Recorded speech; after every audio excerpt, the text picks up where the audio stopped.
صدري رب اشرح لي. بسم الله الرحمن الرحيم. الحمد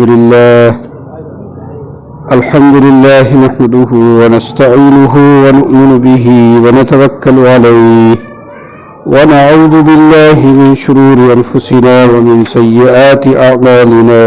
من يهده الله فلا مضل له ومن يضلله فلا هادي له. ونشهد أن لا إله إلا الله ونشهد أن محمدا عبده ورسوله صلى الله تعالى عليه وعلى آله وصحبه وسلم تسليما كثيرا. أما بعد فأعوذ بالله من الشيطان الرجيم. بسم الله الرحمن الرحيم. وسارعوا إلى مغفرة من ربكم وجنة عرضها السماوات والأرض أعدت للمتقين الذين ينفقون في السراء والضراء والكاظمين الغيظ والعافين عن الناس والله يحب المحسنين. وإذا فعلوا فاحشة أو ظلموا أنفسهم ذكروا الله فاستغفروا لذنوبهم ومن يغفر الذنوب إلا الله ولم يصروا على ما فعلوا وهم يعلمون. أولئك جزاؤهم مغفرة من ربهم وجنات تجري من تحتها الأنهار خالدين فيها ونعم أجر العاملين. قد خلت من قبلكم سنن فسيروا في الأرض فانظروا كيف كان عاقبة المكذبين. هذا بيان للناس وهدى وموعظة للمتقين. صدق الله العظيم. میرے محترم بزرگوں، دوستوں، دینی بھائیوں،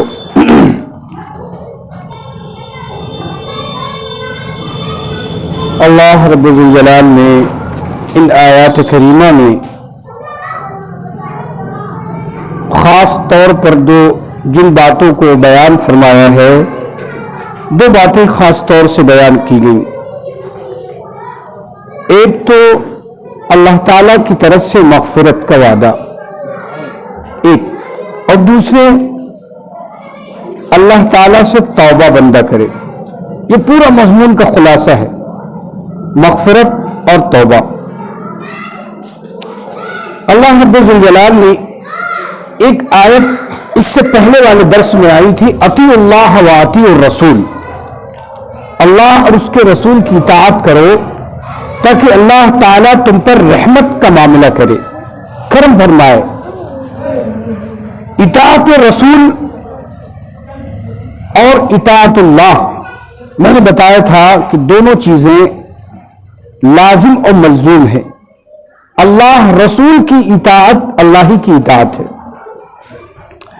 کیونکہ بہت سی چیزوں کی قرآن کریم میں جن کی تفصیل نہیں تھی، اللہ کے آخری پیغمبر ہمارے آقا جناب رسول اللہ صلی اللہ علیہ وآلہ وسلم نے ان کی تفصیل کی. اپنے عمل سے رسول اکرم سرور کونین نے اس کی تفصیل فرمائی، اس کی وضاحت فرمائی. قرآن میں اس کی وضاحت نہیں تھی، لہذا ظاہر ہے کہ رسول اکرم سرور کونین کا عمل بھی اللہ کا کہا ہوا بتایا ہوا عمل، لہذا رسول کی اطاعت اللہ ہی کی اطاعت ہے. اب اس اطاعت کا ثمرہ کیا ہوگا، اس کا نتیجہ کیا نکلے گا؟ اللہ نے فرمایا وسارعوا الی مغفرۃ من ربکم، مغفرت ہے. جس سے سب سے پہلے تو ترجمہ سن لیں، اس کے بعد پھر جا کے ترجمہ مفہوم جب سامنے آئے گا تو آیت کو سمجھنا آسان ہوگا. اللہ تعالیٰ نے فرمایا وسارعوا، دوڑو، ایمان والو دوڑو، الی مغفرۃ من ربکم، اپنے رب کی مغفرت کی طرف، وجنۃ عرضھا، اور جنت کی طرف دوڑو. مغفرت کی طرف دوڑو اور جنت کی طرف دوڑو. عرضھا، جس کی چوڑائی، جنت کی چوڑائی کیا ہے؟ السماوات والارض، زمین و آسمان کی چوڑائی ہے. اعدت للمتقین، یہ متقیوں کے لیے، پرہیزگاروں کے لیے تیار کی گئی. یہ تو مفہوم ہے اس آیت کا.